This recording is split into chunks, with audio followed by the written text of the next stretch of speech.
You're never gonna see this on any mainstream news. This ain't what you want, this is what you need. Can't never forget. Yeah, they made us slaves, hung our kids from trees. I never forget. Nooses on our neck, whipped us till we bleed. And they gotta get it. Hey man, call it Galatians 3:13. Woo. You're now tuned in to Precept upon Precept. Crew so strange. Look at how low they hang. Oh man, took out the chains. So when the wind blow, we just swing. Much oppression, never kill 'em. Drinking dreams and it's bitter. Ready, set, pull a trigger. Send a postcard, pick a nigga. Damn, we want justice. You're never gonna. Israel United in Christ. We are not a hate group. We are not affiliated with any other Israelite group. Israel United in Christ is a non-violent Bible-based movement. We do not advocate or condone any acts of violence against any race, ethnicity, or gender. We advise that if anyone hears or knows of any plots to cause harm to anyone or to break the laws of the land, you must contact the proper authorities to bring awareness to any possible threat, as stated in Leviticus chapter 5 and verse 1.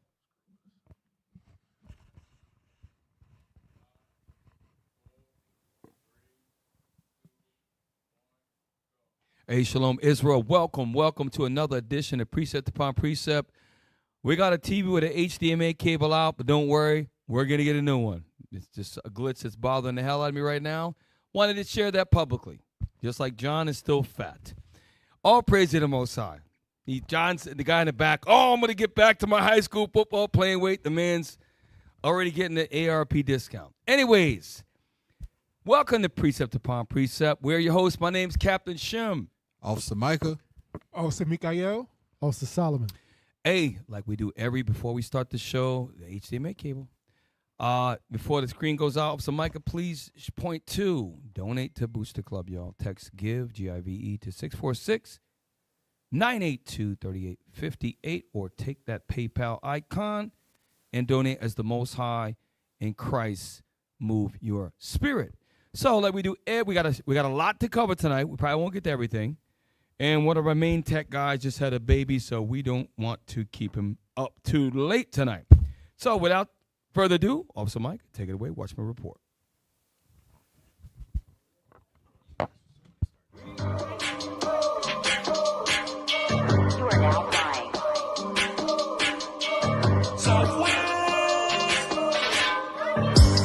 We the sons of God, we don't back down.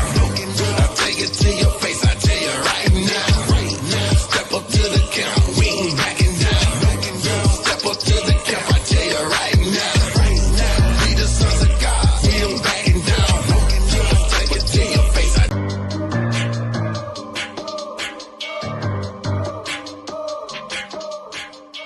You are now live. Hey, Shalom, Most High in Christ. Bless. Not going to hold up the show. All praise the Lord. There's a lot going on in the news, though. Let's get to it. July 8, 2026. U.S., Iran threaten more attacks as strikes continue. Trump attends NATO summit. They still fighting, y'all. It's going down. MOU. Yeah, okay. Next article. Why have U.S.-Iran strikes resumed, and what does it mean for peace? It ain't no peace. Read the book of Thessalonians. It tell you ain't going to be no peace. It's going to be destruction. We praying for it. Hey, they screaming peace. Ain't no peace. Trump says he doesn't want anything to do with Spain. What about peace? Cut off all trade. That don't sound like a man who's moving who want peace. He cut all trades with Spain. Next article. Strait of Hormuz traffic is near a standstill again. I guess they didn't get the memorandum of understanding. But analysts say the world has adapted. Yeah, tuna's almost $8 a can. Of course the world adapted. Next article. Trump now claims Iran has already been denuclearized. Wait a minute. First, you can't get ships into the Strait of Hormuz. Now you're saying they nukes is done. So listen to this question. So what was the point of the war? So I thought it wasn't no war. Everything's peaceful. We're going to do great things. So like they know it was a war. This is July 9th. This was like it's a 5-minute read. Check it out. Next article. Trump says Islamic Republic of Japan fired missiles at U.S. ships. I thought they wanted peace. So now Japan is firing at U.S. ships? Islamic Republic of Japan. They say better put some respect on them. And that concludes the Washington Report. You are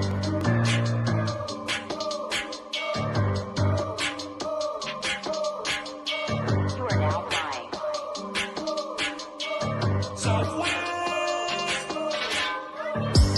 We the sons of God, we don't back down. I'll take it to your face, I tell you right now. Step up to the camp, we ain't backing down. Step up to the camp, I tell you right now. We the sons of God.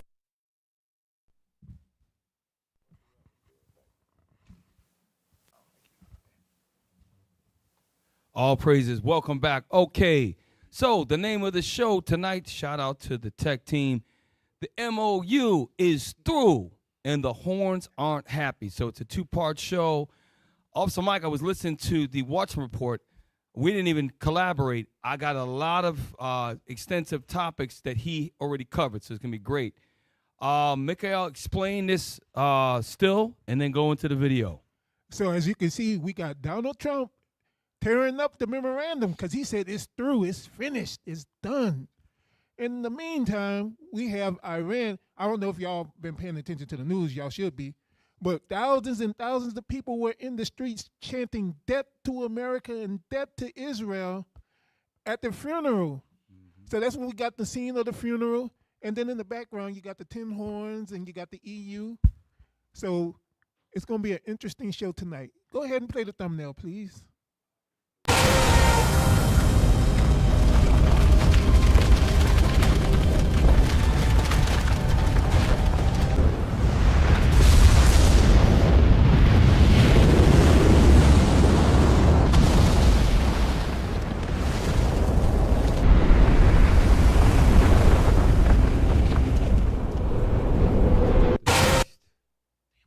Wow, all praise. It's like a mini movie right there. So listen, tonight we got basically a three-part show. I want you to remember the funeral, right? Because something happened with this funeral. It made world history, not local history, world of mankind. And that guy in the picture, there's a lot more that most, including myself, I had to get educated, do not understand what he represented, not to the Islamic community alone, but to the entire Arab community at large. He meant a lot to them. Even though he was not an Arab, he meant a lot to the Arabs, and there's a reason why. Okay, let's start right at the top with number one. I'm going to show you why did they decide after Donald Trump appeared to yield to the MOU, right? It seemed like they had won. The reason being is because Benjamin Netanyahu and the whole Israeli cabinet are pushing this. Let's go into the character of the Israeli Zionist Jewish man. We got a whole lot. And we're going to let other Caucasians tell you. Now, start with number one, please. With Chabad rabbis who were skilled. Hey, pause, I got to set up. This guy is clearly an Edomite, a Caucasian. He is now brother, meaning he's a Christian, but he grew up learning at the foot of rabbis, of Jewish rabbis, not Israelites, Jewish rabbis. Watch what he says about the Kabbalah. Watch what he says about what he learned. Is he, he's Jewish, right? Is he anti-Semitic? Let's find out. Uh-oh. Play that. In mystic rites called Kabbalah. Now, Kabbalah is arranged around 10 emanations called Sephirot, 10 stations of the structure of the universe that the initiate passes through are Sephirot.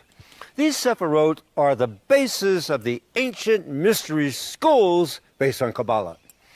In Kabbalah, a secret is taught and experienced in each Sephirot, allowing the Jew to gain advantage over the Goy. In Sephirot Yesod, the Jew is taught that the devil is an illusion that gives the Jew carte blanche to do evil because there's no punishment. In Sephirot Chod, the Jew is taught my will be done, not thy will be done.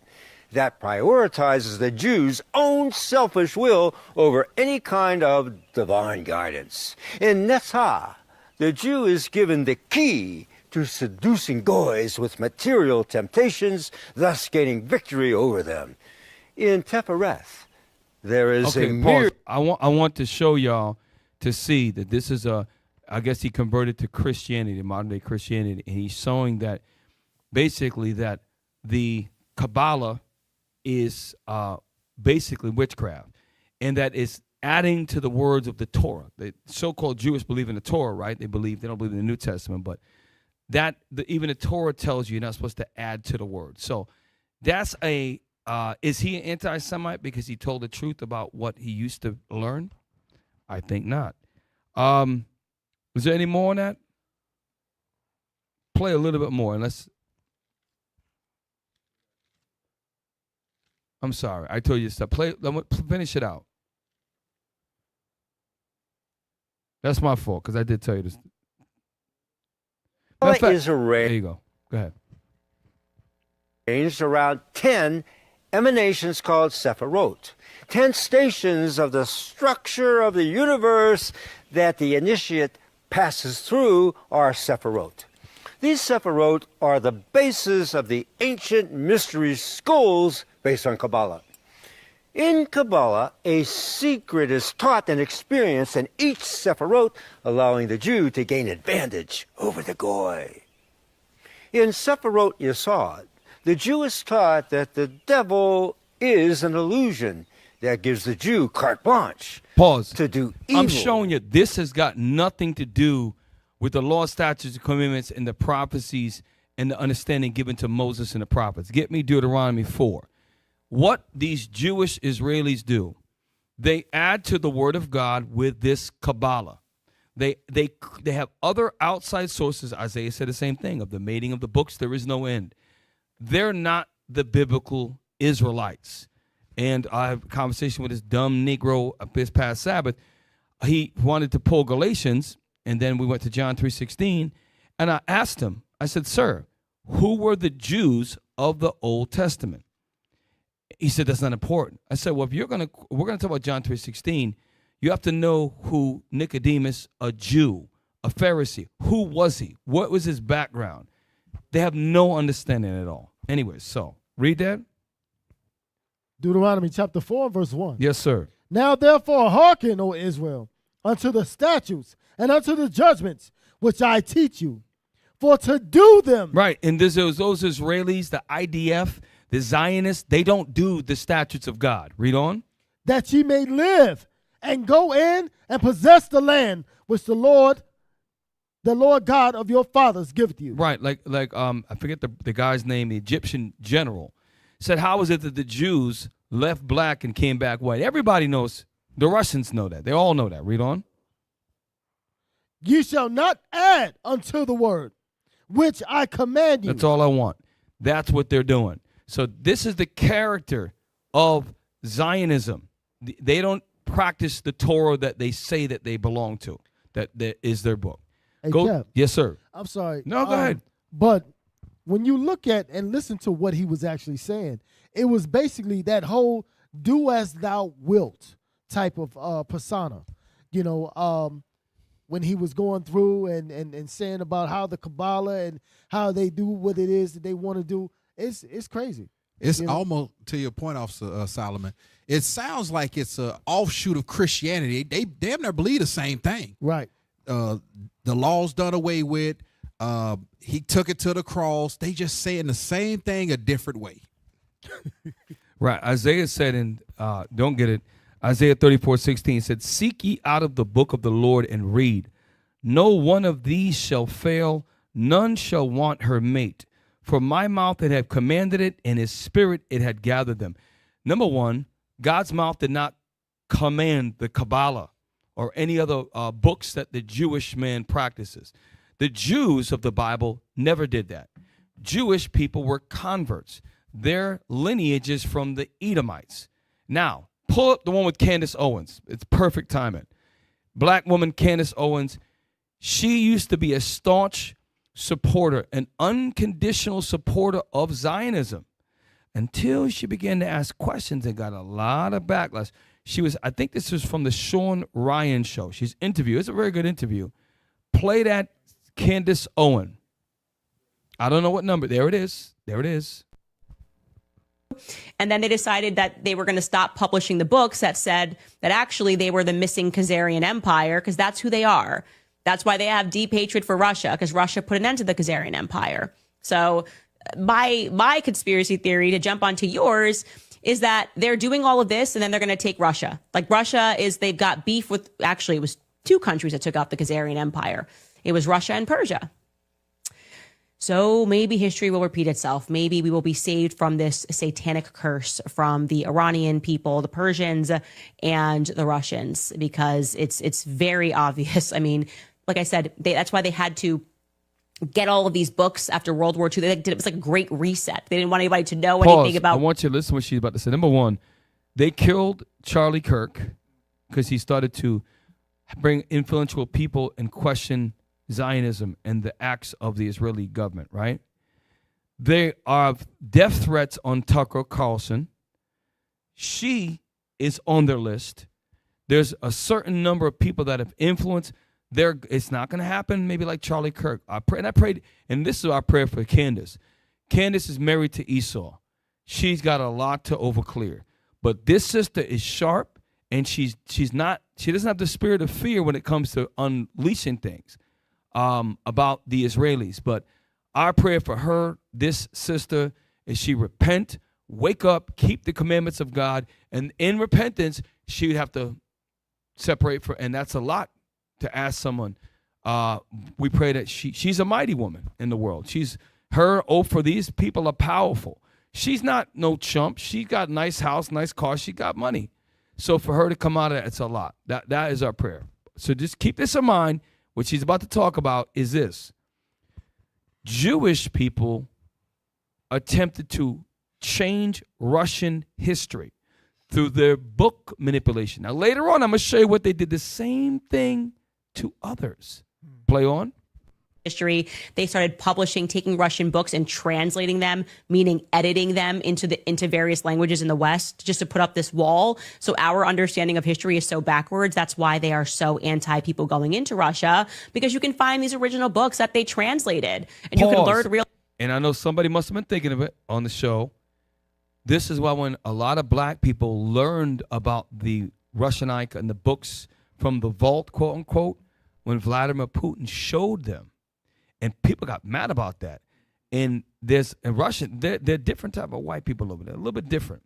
They're not going to hide certain things. There's a time when it showed Putin going in and out of a building area. I think it was a Russian Catholic priest or something like that. And in the background, you could see black art. You could see it. So I think Bishop showed that, or one of the deacons showed that on one of the shows. Hey, Cap. Yes, sir. One of the things when it comes to the Russians, you're right. They are a different type of people. I spend a lot of time around those people. I spent like 3 years around them. Okay. And they're upfront. They what I'm saying, they're forthright, and they're still Edomites. They still are, but they just a little different.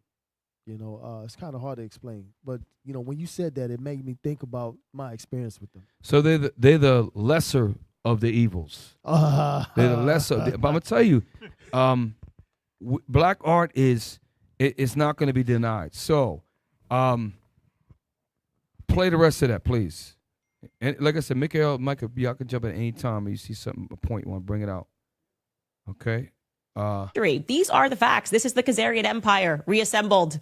That's what Israel is. They are not Jewish. They are not the Jews of the Bible. The one thing that she's not saying is who the Jews really are. That's our job, though. Right. That's our job. And the Jews are the so-called blacks, Latinos, and Native Americans that are scattered throughout the diaspora. That's the part that they don't want y'all to know. They fine with y'all saying, oh, they're not the real Jews, but they'll never tell you who the real Jews are. Right. Yes, sir, Mike? Oh, I was gonna say, just by her saying that, she puts a bullseye on her back. Yep. by her just saying that they're not the Jews. Because Kat was saying it. She has a pretty good following. Just by her saying that, you think people ain't paying attention to what she's saying? And what her research team is like, they on point. Remember, she got fired from that. I forget what program she was on.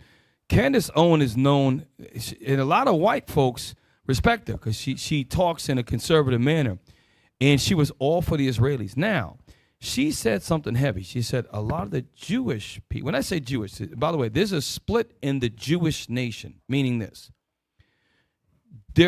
Right before October 7th, before allegedly the wall dropped, no one had the M16s up, no one was guarding the wall, and they flew in on hang gliders, which they were told to stand down, by the way.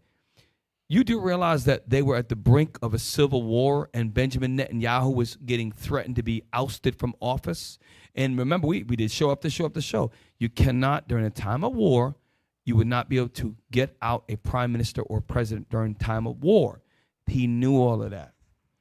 This is why he has to have war to stay in. He's an international criminal that's wanted. Now, Candace Owens said something. She said, the Jewish people began, take a step back. So there are Jewish people throughout the world that are condemning what the Israeli government are doing.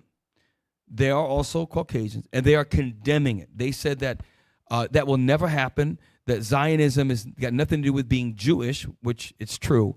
But even amongst the Jewish people, some in New York City are Zionists, some are not. There's a split amongst them. They're not even fully united. The power comes from these evangelical Christians in their support and allowing of voting in these candidates that will receive the money from the AIPAC. Anyways, long tangent. Go to number 6. She said something about they tried to rewrite Russian history so it creates a gap where you don't go to Russia. It's bad. They try to frame it as very negative. They're commies. They're evil, right? And these are the Edomites. Now watch what they did. The same thing with Esau. Did the same thing. Esau, meaning Amalek, meaning the Jewish man, tried to do the same thing with Arab books. Check this out. Number 6. It's a Facebook. And they edit the textbooks in Saudi Arabia, in Jordan, even in Egypt, in all of these Muslim countries, that their textbooks are being edited by this organization, Israel. And they put out reports. They say, like, in your textbook, you're too harsh against Israel. Like, you're too harsh against Israel. That has to be changed. And so the Zionist Jews will say you're anti-Semitic if you say that Jews, not Jews, because we're the Jews, but they say that Jewish people control the media. How is it possible that, well, if they control the media outlets, that also includes periodicals, magazines, and textbooks and encyclopedias. If they control all those companies, they can disclose, take out, and change what they want those populations of Arabs to learn. Iran wasn't allowing none of that. That's why they kept their culture. This is why the GCC countries like Kuwait, Bahrain, United Arab Emirates, and Saudi Arabia, because they get in bed and do sweetheart deals with trillions of dollars with oil money, guess what? They're allowing these people to do that to their Arab children. He's telling you that. They manipulate Arab children's textbooks. So they don't own, they run this earth.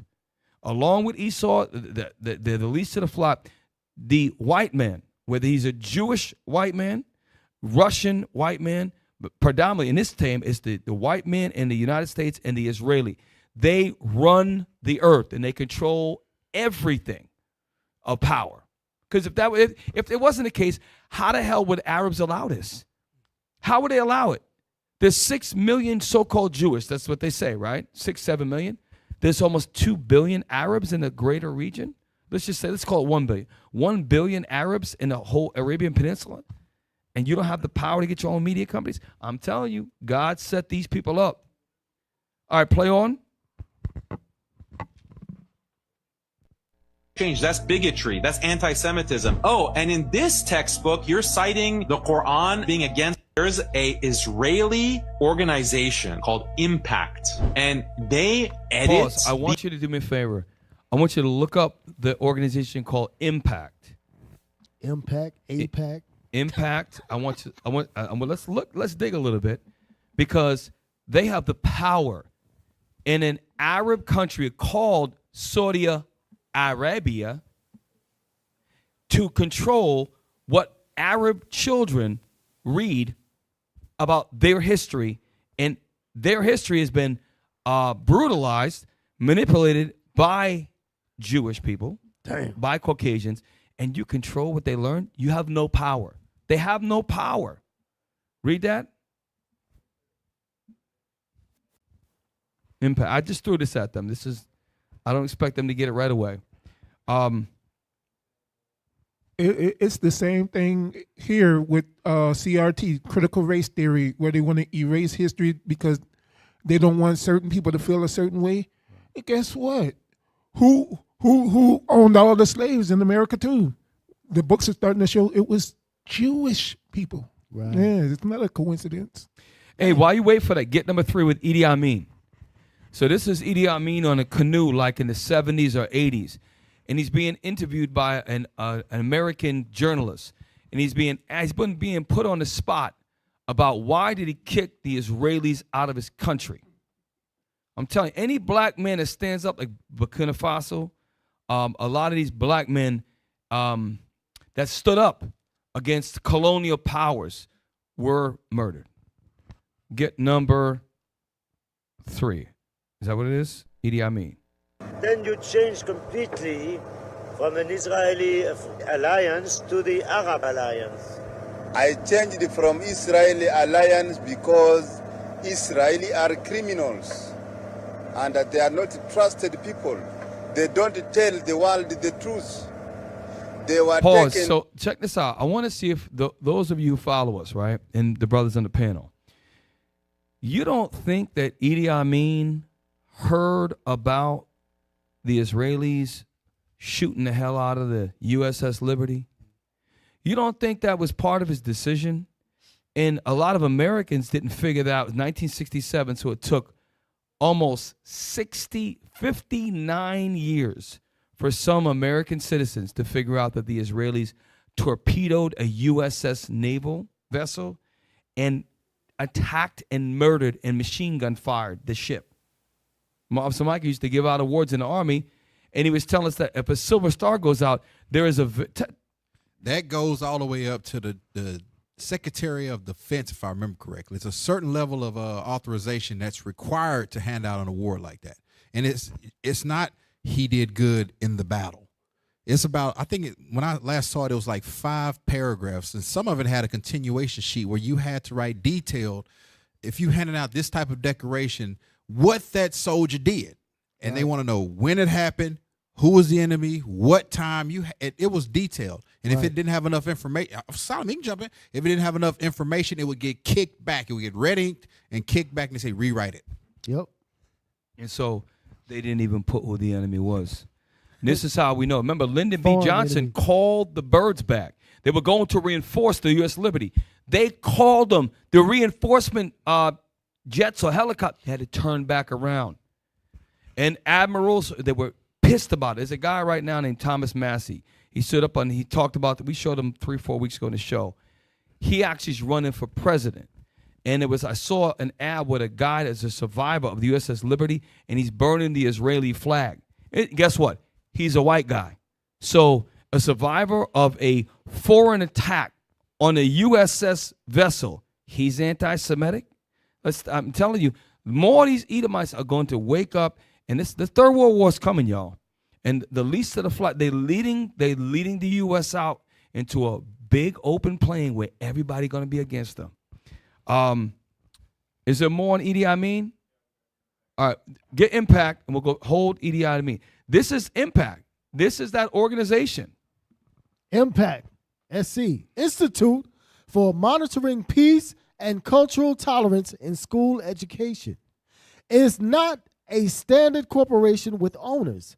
It is an independent, nonpartisan, nonprofit research and policy organization.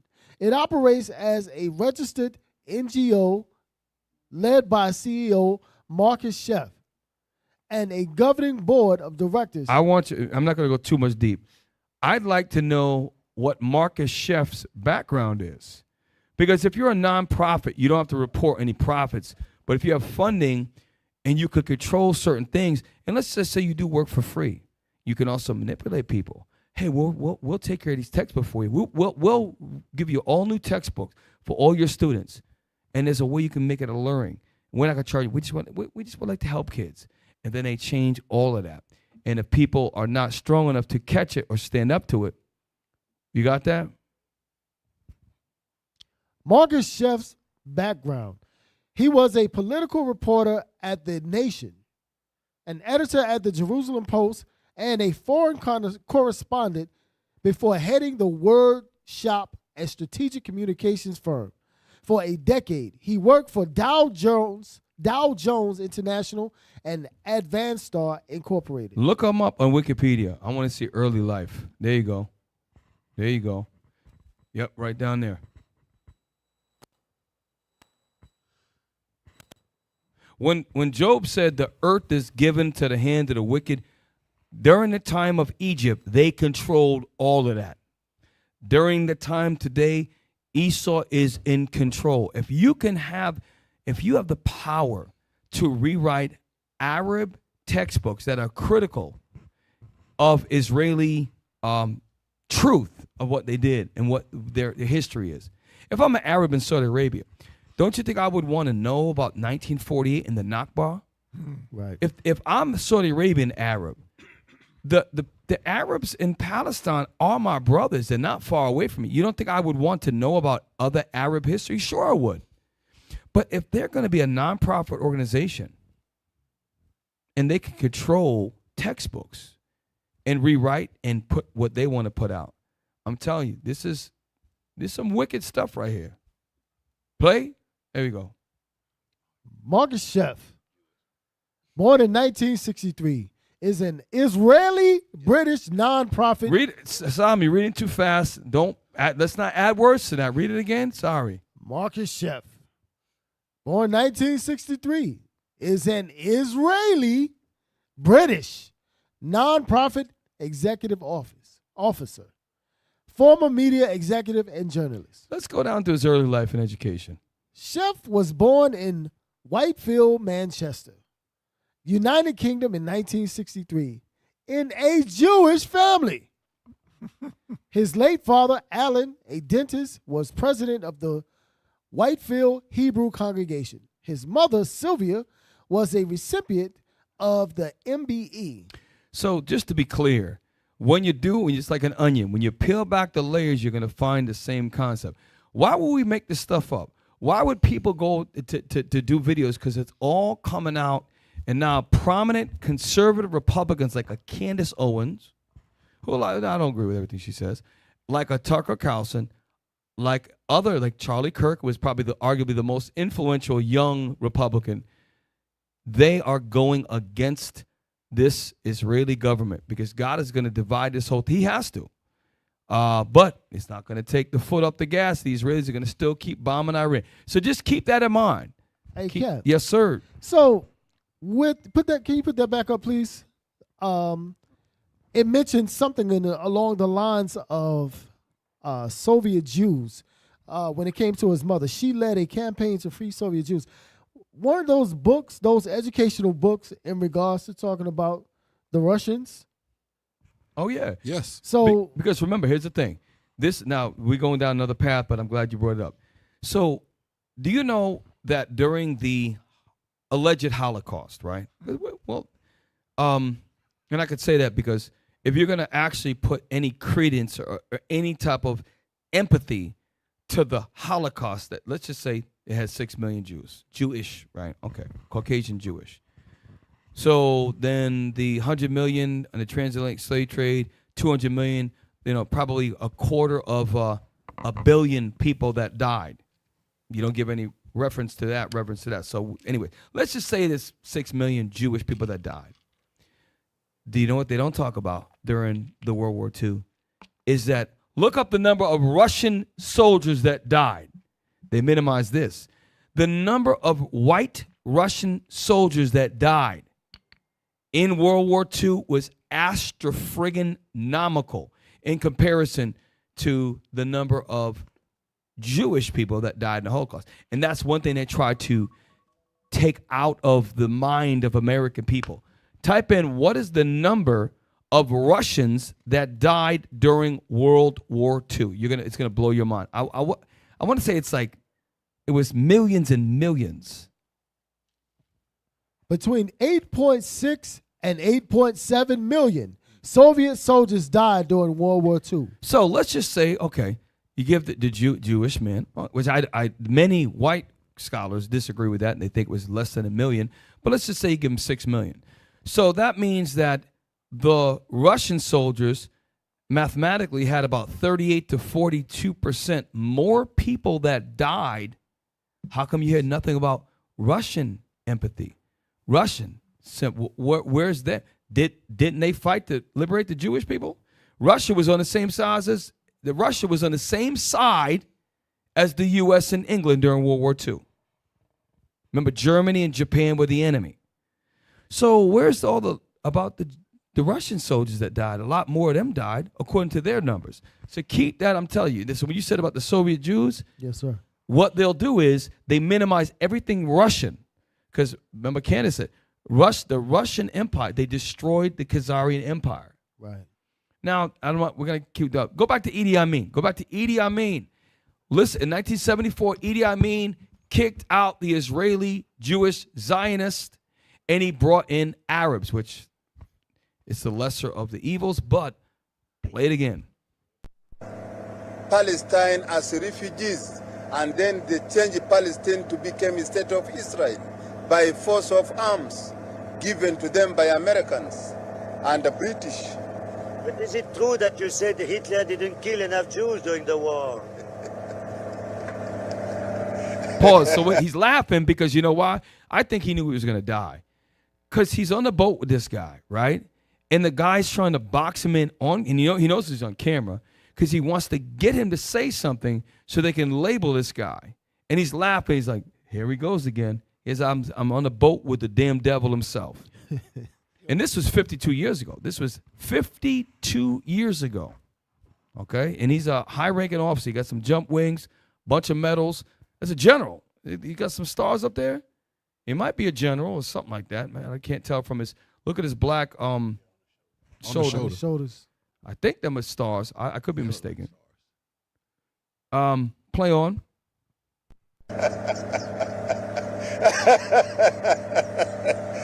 Why do you ask me about Hitler? The Hitler's problem is now past tense. Now we are looking forward for the future generations and the future plan. We are no longer going back to Hitler's. You see, the war of Hitler, it was a different war than the war today. Okay. Before we move on, all right, so y'all check that organization Impact. Y'all check it for yourself. Go to let me show you about the character of September. Let's look at some Israeli, they were spies. And they were actually celebrating during the destruction of American Twin Towers. Type in number 5, the dancing Israelis. They were Mossad agents that were caught after September 11th. Watch this. 9/11 and the dancing Israelis and how that contributed to Christians and Muslims being pitted against each other right now by the very group who is behind 9/11. You need to check this out. And you might want to save this video, by the way. Began when this woman was watching the Twin Towers burning from her apartment in New Jersey. She noticed so pause real quick. Those of you who don't know about the Northeast, Jersey is separated by a river. If you're high enough, you could actually see out your balcony the Twin Towers in New York, which is a state away. You can see it. It's right there. She was watching the towers burn. So as she's doing it, she's taking the binoculars out. This is June, what was it? 20. That's That's got to be wrong. It couldn't be a year later. Maybe Yeah, it's that's wrong. But yeah. it had to be September 11th when she was. Yeah, something's. But anyways, so she's and this is actually an investigation. These people were arrested and everything. So she's taken a video or binoculars because she wants to, and then she sees something that she goes later on. She reports it, and this was in the media. Alex Jones talked about it. But then it lost steam. Play. Men on top of a van posing for pictures with the towers burning in the background. And I could see that they were like happy, you know. They Okay, I see what's going on. This is ABC airing it, June 21st, 2002. So this is about 8-9 months later, right? September. So you got to figure September. So this is 02. It was being aired. She was looking out. She said, "This is what I was doing. I went over here and this is what I saw." So just so you know, the date is not replicated. This did not happen on June 21st. She's being recorded on this day, showing what she did at that time. Play. They didn't look shocked to me. You know, they didn't look shocked. The witness called police, who stopped the van hours later and arrested 5 men. All 5, it turns out, were Israeli. They were turned over. Stop. See their names?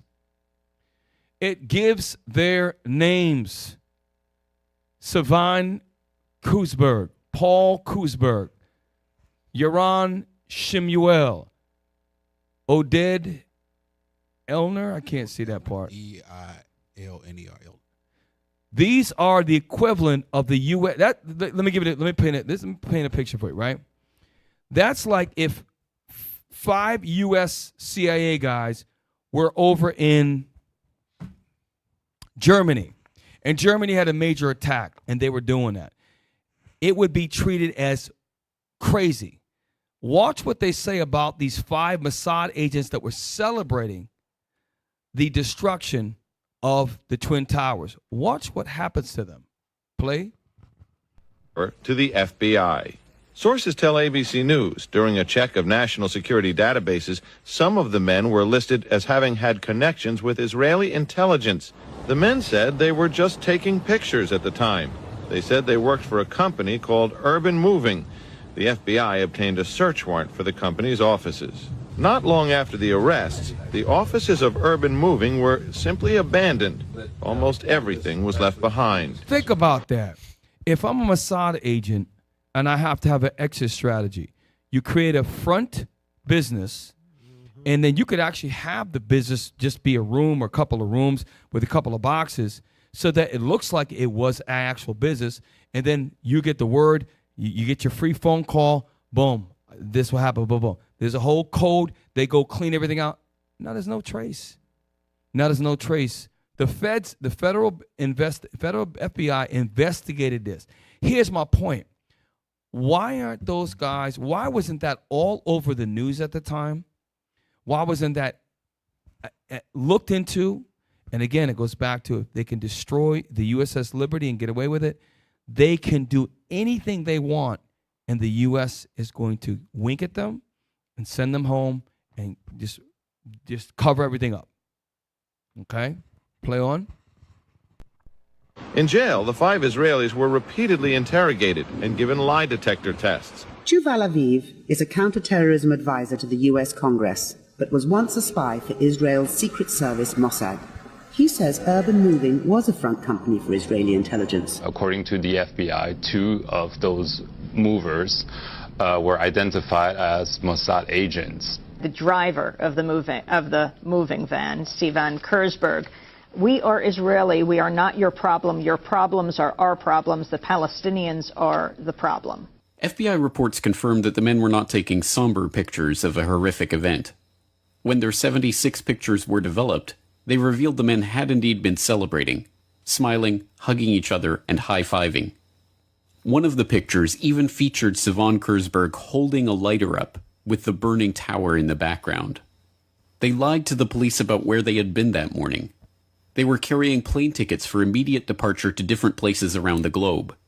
The FBI confirmed that 2 of the men had ties to Israeli intelligence and came to suspect that they had indeed been on a mission for the Mossad. The FBI reports show how the men gave confused and often conflicting accounts of when and how they learned about what was happening and when they arrived at the parking lot. Oded Elner even said they had arrived there shortly after 8 a.m., which would have been 45 minutes before the attacks even began. Pause, and this is why a lot of these Edomite influencers that are like Tucker Carlson have a problem with AIPAC, because if there's so much power politically, this is why these people got a pass and got to go back to Israel with no charges, no major. They should have been in jail the rest of their life in this country.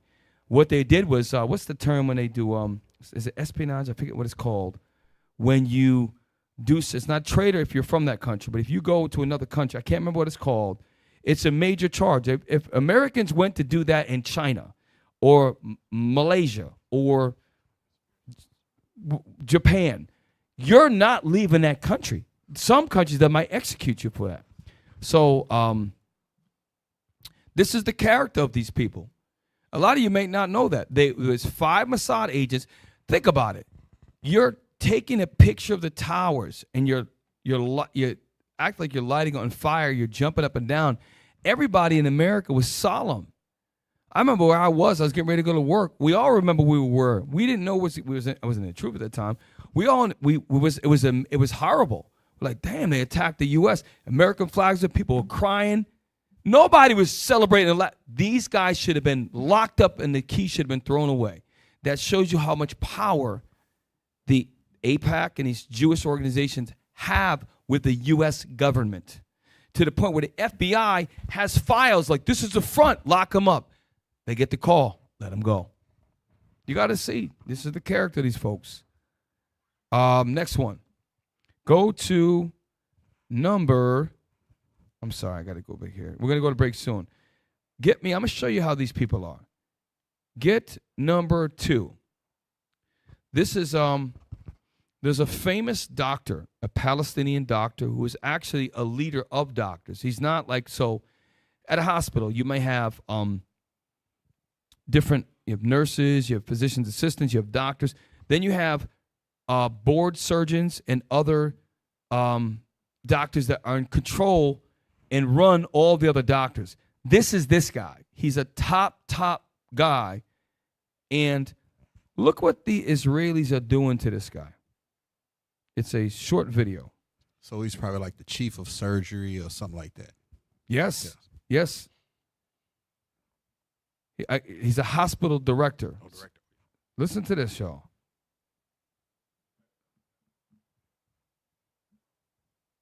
You need more time? It's number 2. Okay. All right. And back to those 5 spies.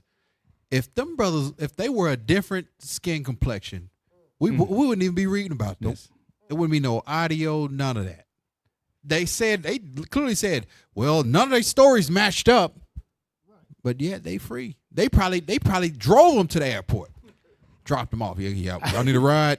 Take them to the airport, drop them off. Police escort, right, with the sirens on. Exactly. Probably took them to get something to eat and everything. I was just thinking. They're in the back seat saying, look, don't put no pork on my food. Give me double quarter pounder. Make sure it's kosher. Right. Wait a second, it has to be kosher. Right. Come on, man. Oh, you can't pull up Sky Video? Yes, here it is. Is it an article? The video. Okay. 318.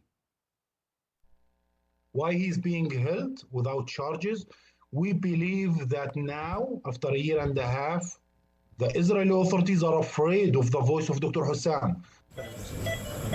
Dr. Hussam Abu Safir became a familiar figure in the first year of the war in Gaza. The director of the Kamal Adwan Hospital, he was hailed by many for saving lives, for keeping going while war raged, and for speaking out, including Look at the background. on Sky News. Wait a minute, am I correct seeing this? He's in his scrubs out on the street. Yep. So he's a champion of the people is what he is. Right. And what's probably going on is we've got history to prove it. The Israelis are probably hurting this guy. And if he's got a lot of credibility in the international community. They probably don't want to let him go because all the atrocities that he's probably seen, he's probably hurt prisoners, he's probably been around these things. They're holding him without charge. He's a doctor. certain things you're not supposed to do, like attack emergency medical responders in war, which is really, you're not supposed to kill reporters. They have done that and more. Now, a guy that was over a director of a hospital that can help to heal people, they kidnap him, because that's what it is. If you're not being held with charges, then you're kidnapped. You stole the guy. Okay. Well, I wonder who they learned that from. Same people that snatched up the Venezuelan president. Maduro. Exactly. Play on. And for speaking out, including on Sky News. I am Dr. Hussam Abu Safia. I am speaking from operation room from Kamal Adwan Hospitals. I speaking with and we are suffering. هذا هو حالنا، يوم صعب، يوم دموي، يوم قاسي على مستشفى كمال عدوان. He continued operating while his hospital was under siege for 85 days. Pause. Here, A lot of these are children in those beds. Look at that child, 10, 12 years old. Tens of thousands of children. Now, he's not a dead one. He has a serious injury. He may be maimed for life. He may have problems for the rest of his life. And they kidnap a guy for 18 months that is a leader of leaders. And this is making news. All these things that the Israelis are gonna have to answer for. And guess what? Nobody is pressing them internationally. Nobody can do anything about it. God will not allow nobody to touch these Israelis until it's time. Play on. Wounded children. His work going on even after his own son had been killed by an Israeli airstrike. But Israel accused Abu Safir of assisting Hamas fighters. He was arrested 18 months ago and has been in prison ever since without ever being charged with a crime. This is the most recent image we have of him, appearing remotely at a court hearing last month. His lawyer claims Abu Safir has been tortured and is now close to death. His family are reeling. How worried are you that your father could die in jail? عندما قال والدي للمحامي هذه ربما ستكون المرة الأخيرة التي ستراني فيها وربما ستكون هذه النهاية وجاءوا بي لقتلي هنا. Pause. I want to stop here. I want you to understand, just try to imagine, you got to figure, your dad, he's probably say 35 years old, 30 years old. He was there when his dad was finishing up school, missing late nights. He was there. He saw his father helping people out. He saw what his father meant to the community. And now his father's kidnapped. Imagine if your father was kidnapped. Here's my point. That his son is Arab. That's an Arab man. You don't think all these stories, his father kidnapped, they killed my baby brother, this guy, there's hundreds of thousands of stories. We did the math. They killed over 20% of the Palestinian population. We did the math on like 4 or 5 shows ago. These are the stories that are going to line up that these Arabs are going to uprise. So the rewriting of the Arab textbooks, they can't do it in the social media era. You can't do that now. In the 60s and 70s and 80s, it was easy to rewrite a textbook. It's harder for them to do their disinformation campaigns now. Drop that. We got to go to break. Let's go to break. Upside. I know we're a little run behind. Y'all stick around, y'all. When we come back, we're going to show you what happened, what this man, the supreme leader, meant to Iran, and show you the largest human funeral and gathering in the history of the world. Micah brought that out in a Watchman report. The largest gathering of human beings in one place ever in recorded history. Trump got some bad information. Y'all stick around. Shalom. Hey, Shalom Israel. Most High in Christ bless. Why do you subscribe? IUIC New Orleans, subscribe. Go to our YouTube page. Help us to grow. Comment, like, share. What's going on? Make it happen.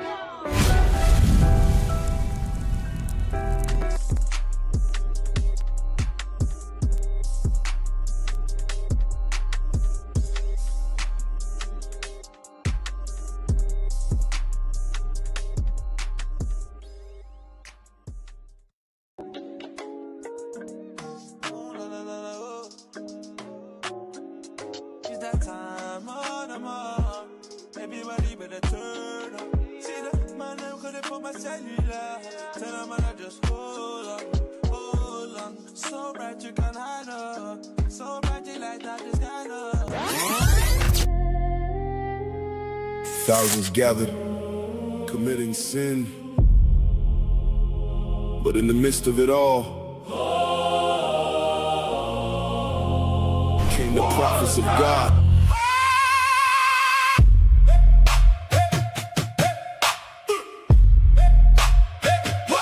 We came with the word, we came with the light.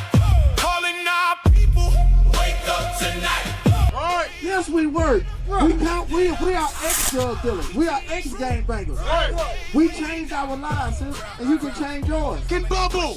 This American bubble that have black women thinking that they're accepted in this society. This American bubble that have black men thinking that they are accepted with everybody. Not knowing but they all hate you. We have no power as a people.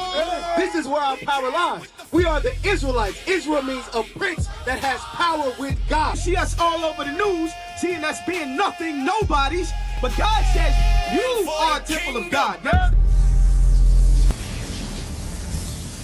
I'm a parent, be strong in the Lord. His word is mighty. His word is mighty. His word is mighty. His word is mighty.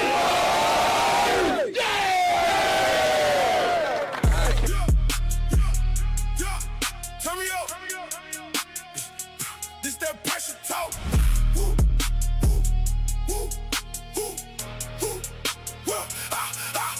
I've been through the fire, I ain't fold, 10 toes down, never sold. God with me, that my gold. Came out clean, came out gold. I've been through the fire, I ain't break. Everything lost, still got faith. They counted me out, their mistake. I'm answering the all nations Greeks. On yes or no? IUIC don't have to be Greek.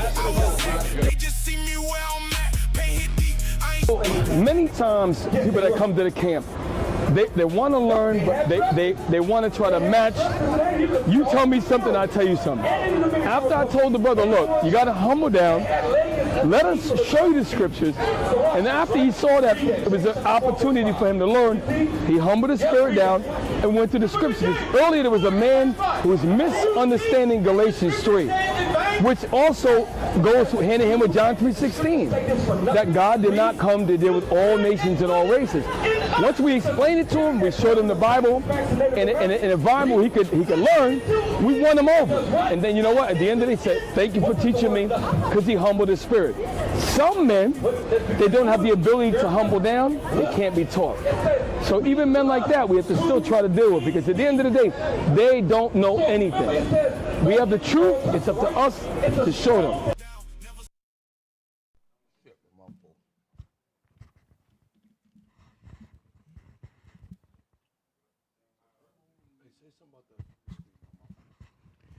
So again, the title of tonight's show is the MOU is through, and the 10 horns. Well, the horns aren't happy, but that's going into the 10 horns, the European Union.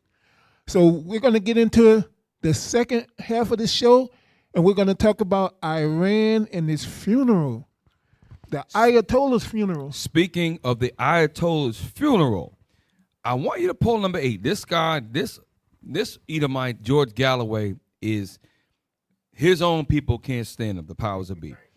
He's a British, he lived in Britain. He can't even go back home because in Great Britain, where he lives, because of what he said about the Israeli government, which is a country that's way far away from England, showing you the power that these, the influence they have. Number 8, George Galloway, about Dr. Saeed.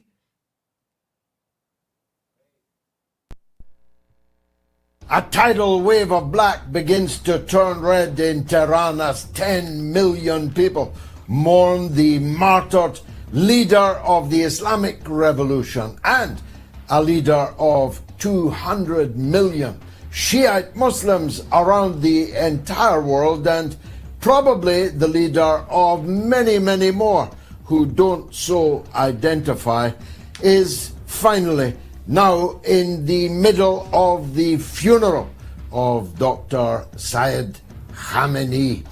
And Donald Trump makes a hash of America's 250th birthday party. as only he can do. No doubt he made a profit. He probably bought some shares in the fireworks that he wasted so much of the American taxpayers' money by exploding, perhaps I want you to go appropriately. back to the beginning, not so much to listen, but I want you to look at the crowd. So the crowd, also Micah brought it out on the Watchman Report. This is, even the U.S. News couldn't misreport this. This was the largest gathering of human beings in the history of the planet Earth.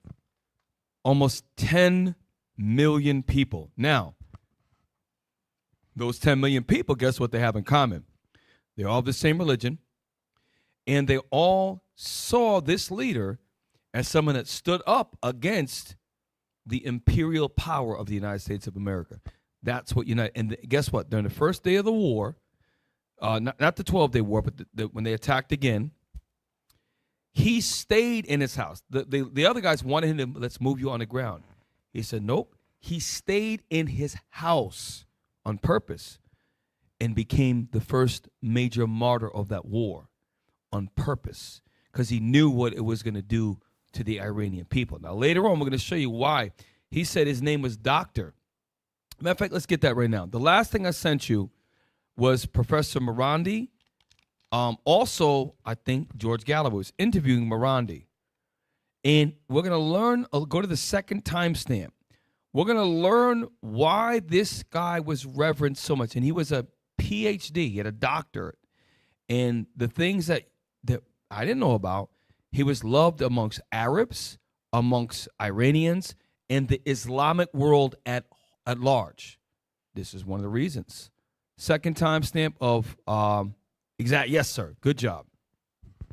The Iranians as one, but it has shown the world, the rest of the world, that had been told otherwise, that the Iranians are one.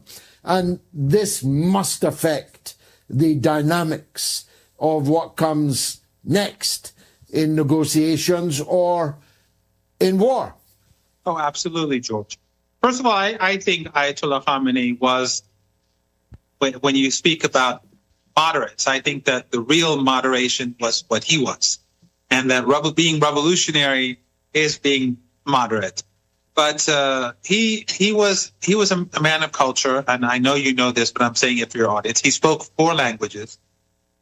He was a man of literature. His Persian was excellent, and his command of Persian literature excellent. His command of Azeri literature. Keep in mind, Professor Morandi is a professor.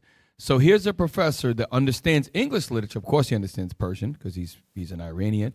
He's talking about, and this is why when the Mossad says about he makes the lowest of state, a lot of these other leaders are a lot smarter than, like, well, Obama was his statesman, George Bush, the dumb one, the old one, stupid, Bill Clinton getting head in the Oval Office, smoking weed but didn't inhale, Ronald Reagan was an actor.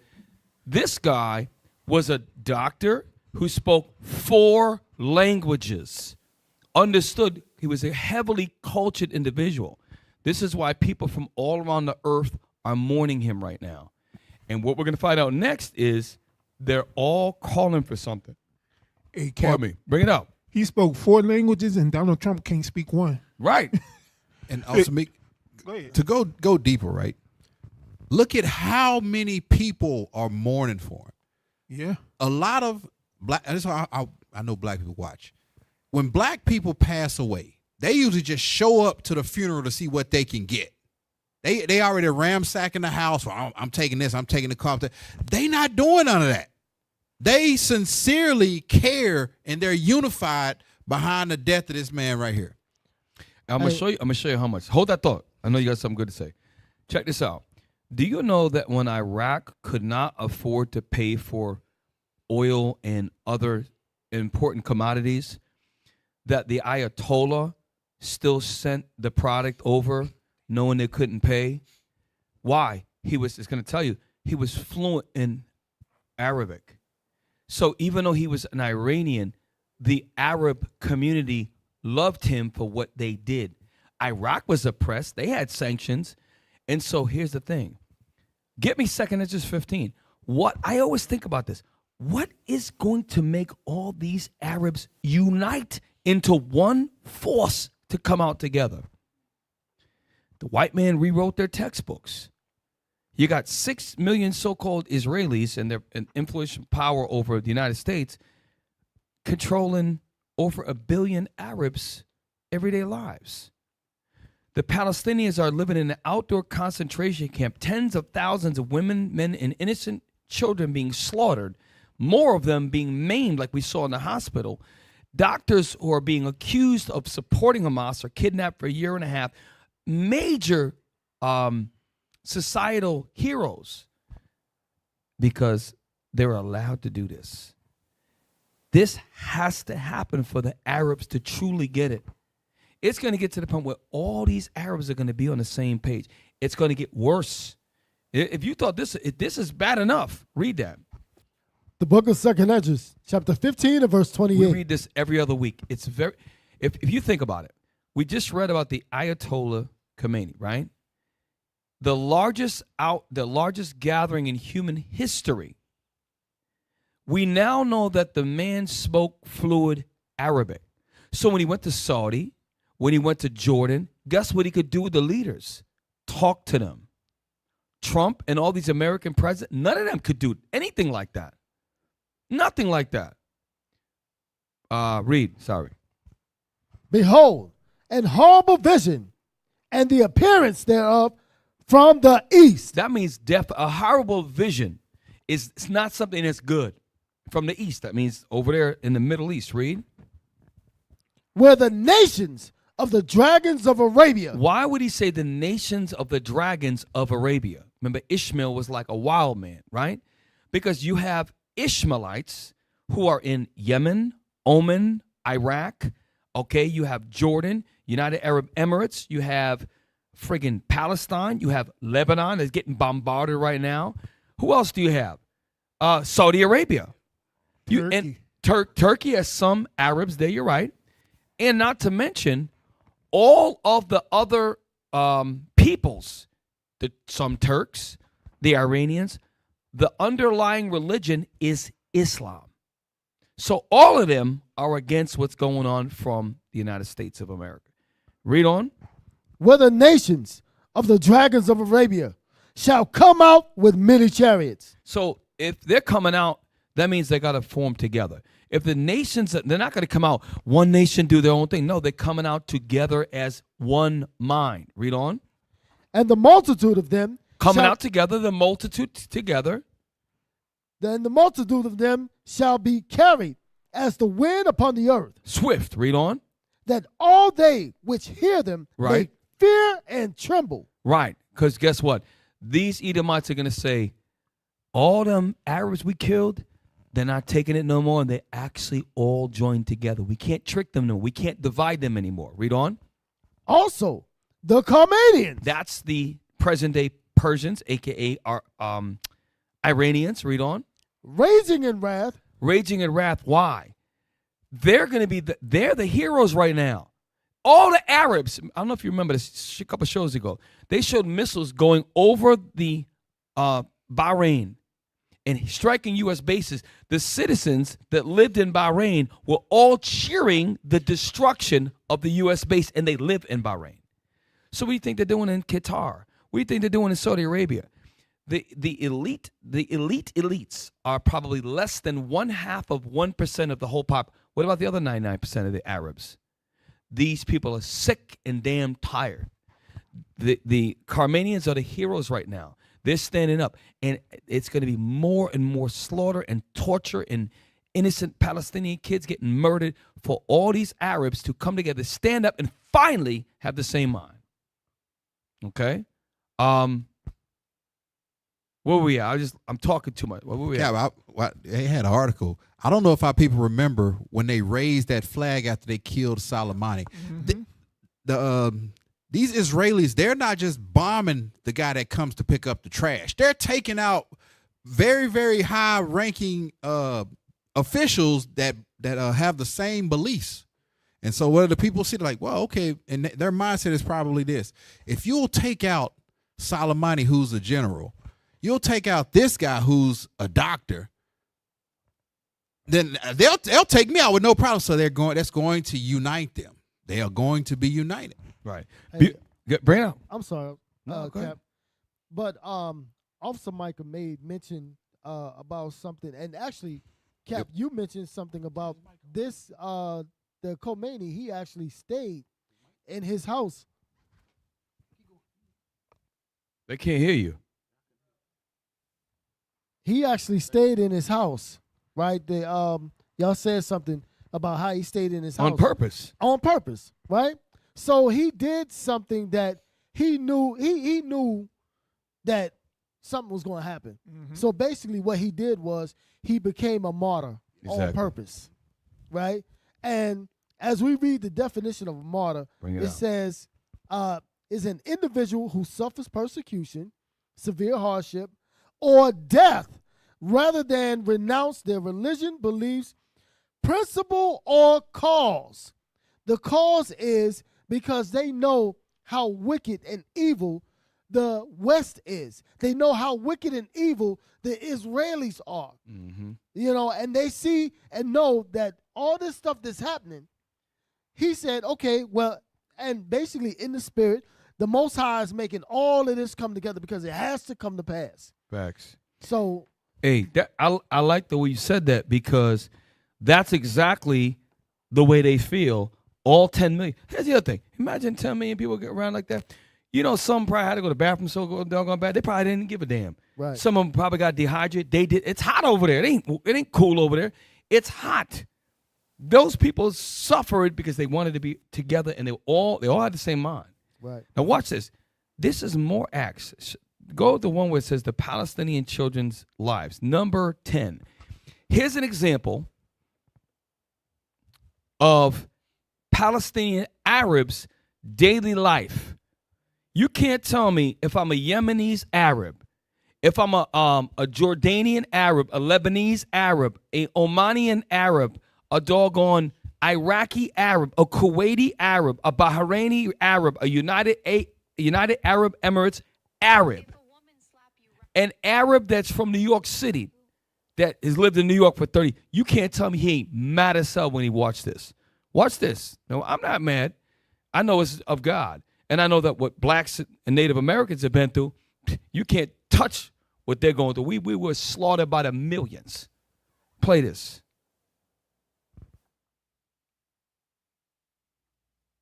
Is that it? It's not a video. Number 10 should have a short video. Yes, this is it. Thank you, bro. So look at summer. Real quick. This is one of the streets that's not totally bombed, but in the back you see the building. It used to be a taller building. Okay, about 2 o'clock. Look at these are the Palestinians that are living in that. All those buildings, most of them are condemned, by the way. All right, watch what she's reporting. Hundreds of thousands of children are spending their holidays in displacement camps after another school year disrupted by the war. Instead of playgrounds, they're living in the tents, not the buildings, because the buildings are condemned. They're unsafe. Here's my point. Like about 3 years ago, we did a show, 2.5 years ago, and the Egyptians, who are Arabs, their whole football stadium was talking about free Palestine. Free Palestine. So you got the whole country of northern Egypt are Arabs. You got all these people, Erdogan and the Turks, who are Islamic. They are opposed to all. Later on, I won't have the time to get to it. But Erdogan just gave a gift to all these NATO leaders, and I think it's symbolic. Just look what's going on. Play on. many spend their days collecting water, searching for food, and gathering firewoods or cardboard for cooking fires, or helping their families meet their basic necessities. The break that should offer children freedom and joy has become another daily struggle. Think about it. No electricity, no light. They're looking for cardboard and things to cook with. They're trying to get water. There's water trucks that go by. And it's in Palestine, which right now in Beirut, Lebanon, which is north, it's hot as hell.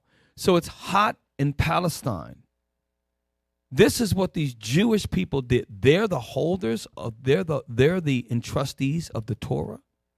These are the most demonic people. This is why that rabbi said that. It's based upon the Kabbalah, and that's not biblical. And they create their own laws, and they murder people unjustly. And these Arabs are going to stand up together. The prophecy said, Ezra, our forefather, saw in a vision through prophetic understanding hundreds and thousands of years ago that this would happen. So we're not surprised when we see this. These Arabs should be enraged. Play on. أنا بتمنى إنه يتوفر جوال وبتمنى إنه يتوفر ألعاب ورسم. الولد الصغير بده يلعب، له حق اللعب، حق الحياة، حق التعلم. في أطفال محرومة من هذه الحقوق. Aid agencies warn that the consequences That's go enough far on that. I just want to show y'all that the level of. Let's go to. This is what. Hang on a sec. This is good. Wait a minute, real quick. Okay. Larry Johnson, number 7. Larry Johnson. Now he's an Edomite, and this Edomite is. They'll never let him on mainstream media. This is Larry Johnson on Judge. Another Edomite, is also talking about what this means. The largest gathering in history, what it means. Number 7. Now with this. And by the way, he's a former. So this is a guy that was in the CIA. He was an analyst. He used to analyze data and things like that. So now he's part of the Central Intelligence Agency, talking about now he basically blows up America's spot. Right? That's why he probably has a tense on his life like Scott Ritter. But watch what he says. With this funeral of the Ayatollah Khamenei, this is historic, not just in terms of Iran's history. This is historic in terms of world history. And I'm not talking just in the last 25 years or the last 125 years or the last 425 years. We have never seen a funeral this large, on this scale, with this many people, with this many world leaders involved. Never. Not with the death of John Fitzgerald Kennedy or the death of Charles de Gaulle or the death of Mahatma Gandhi. That this is what we're witnessing is an unprecedented moment in history. If you look at the Guinness Book of World Records, the previous record for the largest funeral was that of the burial of the Ayatollah Khomeini back in 1989. So this moment, the combination of the war that started on the 28th and this moment of the burial of the Ayatollah is changing an entire generation. It's creating a generational memory that the people right now, those young men and women who are 15, 16 years old, they are going to remember this moment with a clarity and a firmness that they've never forgotten. I draw upon my own experience. I was 8 years old in 1963 when John F. Kennedy was killed, but I can tell you exactly where I was. I remember it to this day. And it does affect one's view of reality going forward. So in this sense, the U.S. attack on Iran has been a complete abject failure in terms of weakening Iran. And in fact, in my view, it's had the exact opposite effect. It has strengthened Iran. It has created Iran, laid the foundation for it to be the preeminent power in West Asia. Pause. Real quick, I got a couple more. Get number 11. Here's another former CIA analyst who's a white woman. So let's see what she says about Trump and this war. Again, who better than the Central Intelligence Agency's former members to speak about their country? This is just Trump trying to cover up the fact that, as Professor Morandi has told us numerous times, he's lost this war. He's lost this war, and he's trying to cover it up. And he's in Turkey in front of his NATO friends. Now and pause. perhaps We're gonna go if we have time. Turkey is, by the way, Trump tried to son Erdogan. Erdogan is like 6'5". Trump's 6'2". Erdogan stands taller than Trump. Erdogan did something, and that's why go back to the, if you can pull up the thumbnail of the show. I'm gonna make a prediction right now. Okay, it says, remember the two things are gonna align. Remember, the Arabs have to unite together as one, and the Iranians are gonna come out. And the 10 horns have to hate the whore. That's why Mikhail put that up in the upper right-hand corner. I want you to understand that Erdogan is running Turkey. Turkey is an Islamic country. I believe it's the only Islamic country in NATO. Erdogan did something very interesting while Trump and them were meeting. Matter of fact, pull up the one on Erdogan. Turkish president. Let me get the number for you. Oh gosh, let me get it. Yes, 16. It's an article. This might have slipped by somebody. I wonder why the Turkish president gave a gift to every member of NATO. It was a revolver with 6 rounds to every. At first, I'm like, well, maybe it's just a nice gift. There's something behind that, man. And you know why? The Israelis said that Turkey is the next Iran. But Turkey is a part of NATO. I'm telling you, the Most High are going to move things around. Read the article real quick. Watch what Erdogan did. No one's talking about this. NATO leaders surprised by Turkish president's gift of guns after summit. Recep Tayyip Don't worry Erdogan. about it. Let's scroll down because we're getting ready to close out in a half hour. Just scroll up, brothers. Start from what does a world leader? Here we go. What does a world leader do with a gun and 6 bullets? That was the conundrum NATO leaders faced after the Turkish president offered them each a revolver after the Ankara summit. Pull up, while on the side, if you could pull up Ankara summit 2026. These are NATO, a lot of stuff was going down while no one's paying attention to this. All these NATO leaders are coming and Trump was going off, but this part here was very unique. And if anybody knows anything about Turkey, Turkey is the largest military in NATO. They have the most powerful drone fleet. They're supreme and superior in drone warfare. If you can pull up Ankara Summit whenever you get a chance. Read on.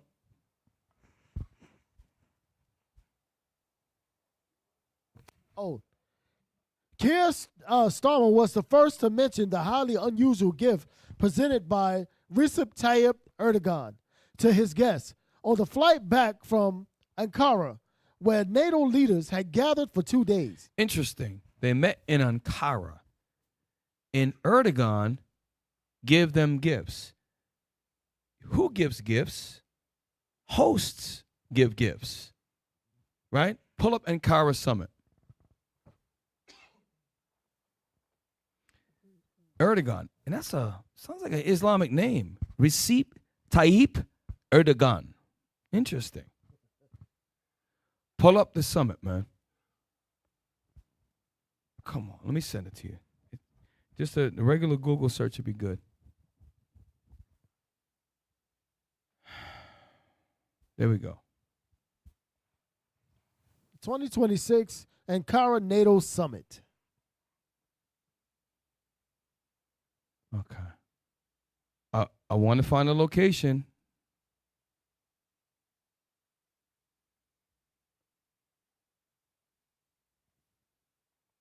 Wait a minute. Was that in Turkey? Interesting. No one's talking about it wasn't in Switzerland. It wasn't in Germany. It wasn't in France. They held NATO in an Islamic country called Turkey. And while that happened, simultaneously, The largest gathering in the history of mankind of an Islamic leader. I wonder if Erdogan was sad about that. Type in Erdogan's religion. Y'all got to start seeing this stuff, man. And then he gives all of the NATO leaders who were, I can guarantee you, almost every single one of them is Christian, and he gave them a revolver with 6 rounds. He was hosting that. The Turkish president, Recep Tayyip Erdogan, is a practicing Muslim. So, if he's a practicing Muslim, I wonder if his mind was on the death of that supreme leader. 100%. So I'm just showing you that God is moving, the Most High God is moving everything to a final war. Turkey is not going to be with these other white countries. I'm telling you right now. Now, I don't know if it was symbolic or not, but I believe God is doing something. Because you think some of them white boys are like, yeah, why are you giving us a gun? We're coming to Turkey, and he's giving us a gun with 6 bullets. It's something you got to see. Something's coming. Remember, the Israelis are treating Turkey like the next major thing that's going to be a problem. Pull up a map of the Middle East or the Persian Gulf. Let's look at the relationship between Turkey, Jordan, Israel, and Palestine. Look how close they are. Didn't Officer Mikael say something about Let me ask you, Turkey we got a being- new computer. What takes so long to switch screens? Go ahead, Solomon. Go ahead, bro. Didn't you say something about Turkey being the next Iran? Cat was bringing that out about Turkey being the next Iran. Oh, okay. I know I But, heard it. Yeah, it was. We definitely just said that just a moment ago. Hey, well, if that's the case, then Israel's definitely gonna have something to do with that. If we They're gonna could be behind it. please pull that up. I know it's late, y'all. We're all tired. Perfect. Let's look at that. So Turkey, isn't it very interesting right now that look at Turkey in your maroon. Directly south is a country called Syria. Turkey shares a border with Iran. Turkey also shares a border with Iraq. Islam. And the largest border is with Syria. Guess who right now is encroaching on Syria? Israel and the United States. Why would Turkey, who's in NATO, the only Islamic that I'm aware of, the only Islamic country, look at the size of Turkey, in all of the Middle East. It is technically the Middle East, and it's Mediterranean.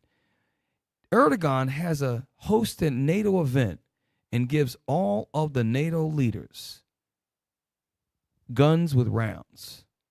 Interesting. I'm telling y'all, Israel, look at Israel, look at the Jerusalem, you see the Suez Canal, Syria, all of that, they want part of Turkey as well. And Iraq, all that. And they got a border with Iran. So that means some of the Turks that live around the Turkey-Iran border, a lot of them are people. You think a border, some of them are close. Just like Russia and Ukraine, they have some Russians that live over there. They have ties to that land. I want you to see, Ulysses at home, God is moving all these things around. That little ass country, Israel, which is our homeland, inhabited by 6 to 7 million Israeli Zionists, are causing havoc in that whole area. God, I'm telling you, to create what God's about to create, he had to do it like this. What? All of these countries, Saudi Arabia, Egypt, Kuwait, I'm talking about the citizens. I'm talking about the elite families. Oman, Iran, Turkmenistan, Uzbekistan, all of them, Turkey, they all can't stand that little ass country, Israel. The Lord gonna bring a special judgment to these people. All right, go back. Where was that? Did you get that? I forgot what I told you to get. It was an article, right? Yeah, 16. we were reading the article. Go back to that. Where was that? We're almost done. Okay. So Keir Starmer was the first to mention the highly unusual gift presented by Recep Tayyip Erdogan to his guests on the flight back from Ankara, where NATO leaders had gathered for 2 days. The British Prime Minister said he and others had received a revolver engraved with their name. Why would somebody give a revolver to someone engraved in their names? You come and visit an Islamic country, one of the leaders and heroes of the Islamic world. You are responsible. NATO, they all work together. NATO, and eventually the horns are going to hate though, but they're all together. It's a message. It's a message. Read on. Alongside the gun, sitting in a red box lined in black, were 6 live Why rounds. would the box be red? I want you to do me a favor. Go up to, oh gosh, bear with me, y'all. Get me number 13. Al Jazeera, short. In that crowd, they're not going to show you the American media. Trump actually said it because he doesn't have a political filter on his body. In that crowd, after the coffin went around, because they passed Ayatollah Khomeini's coffin on top through the crowd, they also had signs about Donald Trump. I'm talking about millions of people had red flags, red flags. Play that or read that. Ooh, wait, stop. This is the same crowd that's been going on procession for days. These are the Iranians and other people there talking about redemption in red. Red means redeem, redemption, get back, revenge. Again, why would you hand bullets in a red damn box? This is how ignorant the U.S. is. Donald Trump didn't even know that the supreme leader was loved. He made a joke. I didn't even know. I didn't know they were crying. Were they fake tears? Play this. Watch this.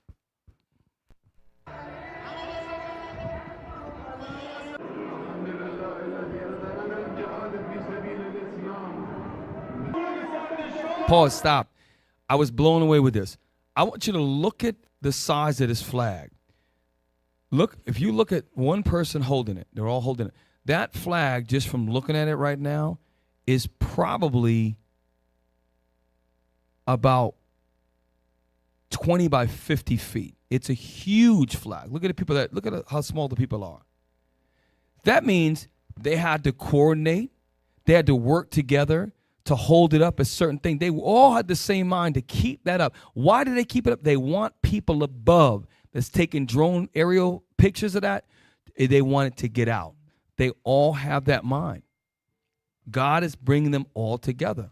And guess what? If these are the Armenians doing that, don't you think Arabs are going to be like, yo, they mad as hell. We on the brink of, more of us died than they, and look at how they're going to give courage and they're going to empower these Arabs. Play on.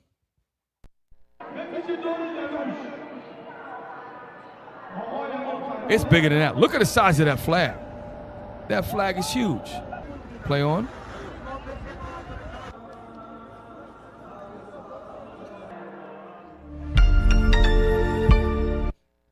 Now, get the one about Trump. Trump understands that he crossed a couple of lines that he wished he could go back through. Get number 9. Trump, baby. Donald Trump, he might be a little worried because they have, I'll say this. He says this, not us. And the thing is, you think he should remember, I would keep those smart, military-minded people around me that knows that Ishmael, he shall be a wild man. Yep. But he let all them, like his chief, that guy quit.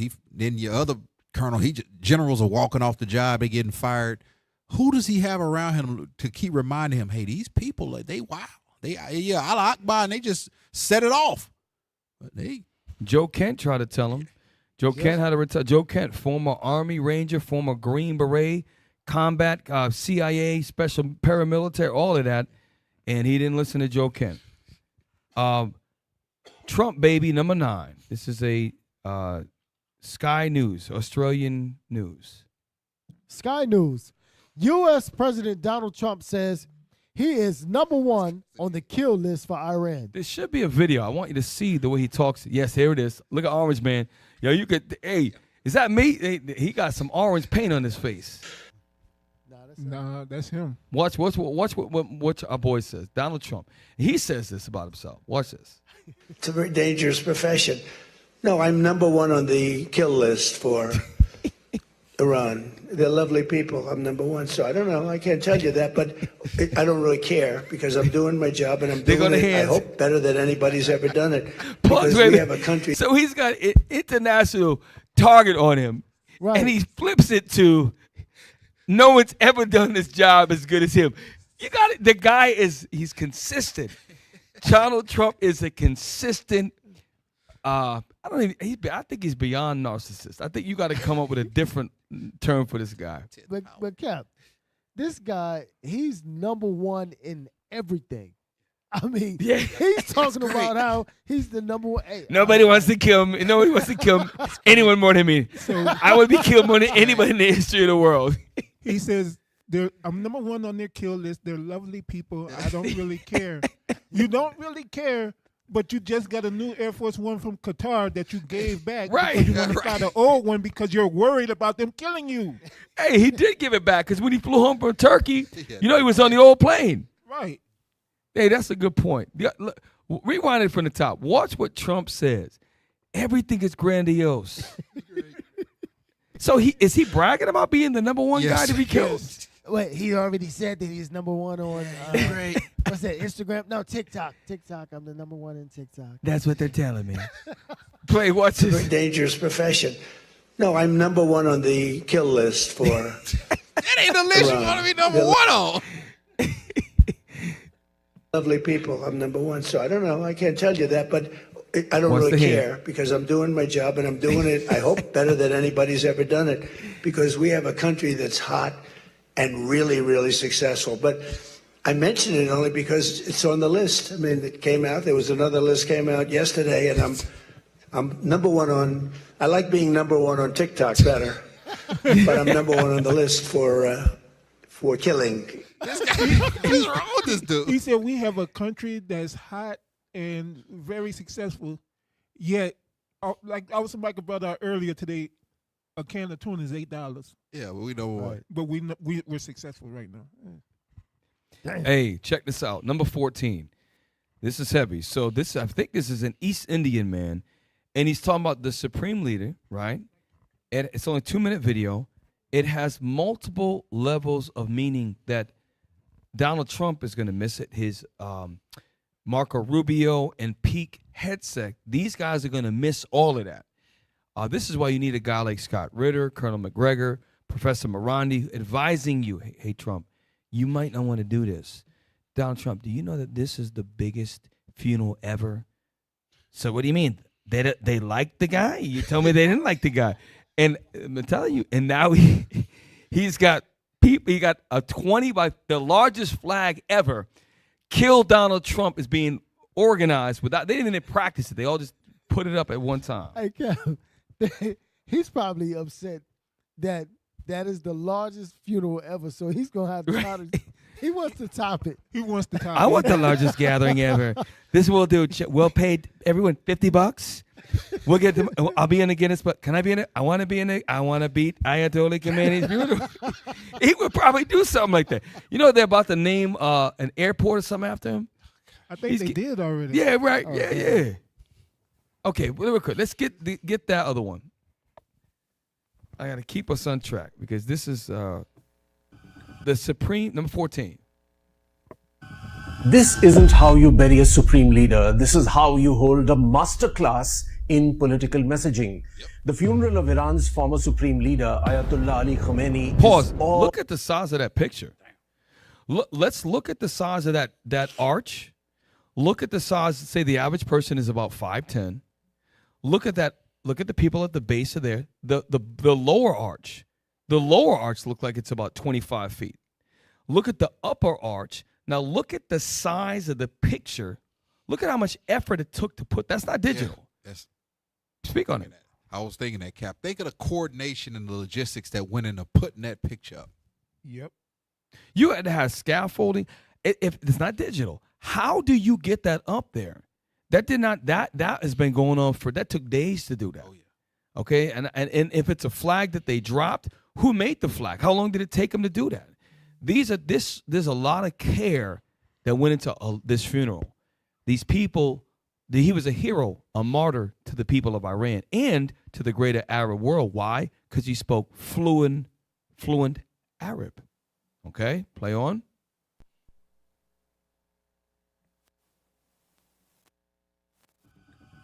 This isn't how you bury a supreme leader. This is how you hold a masterclass in political messaging.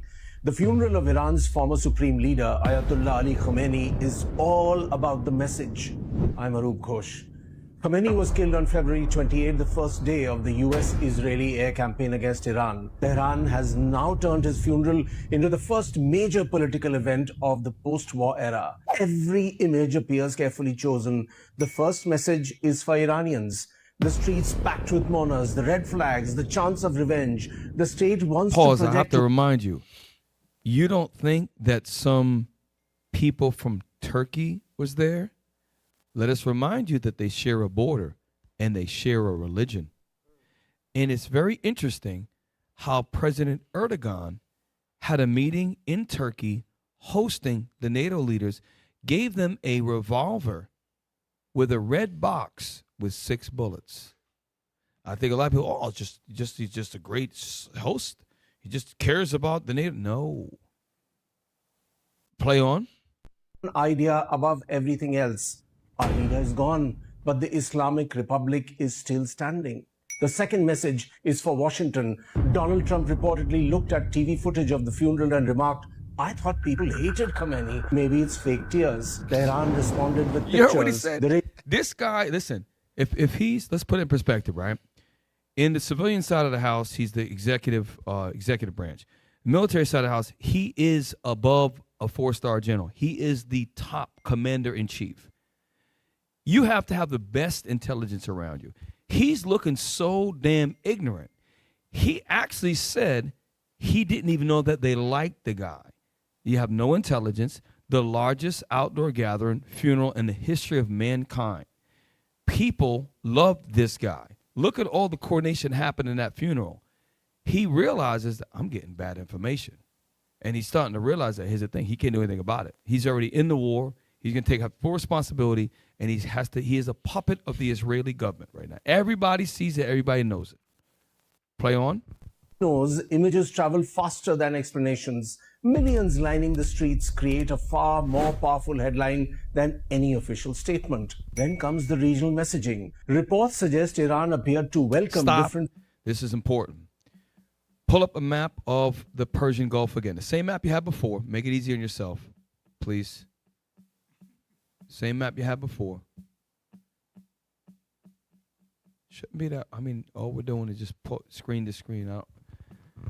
I may not understand.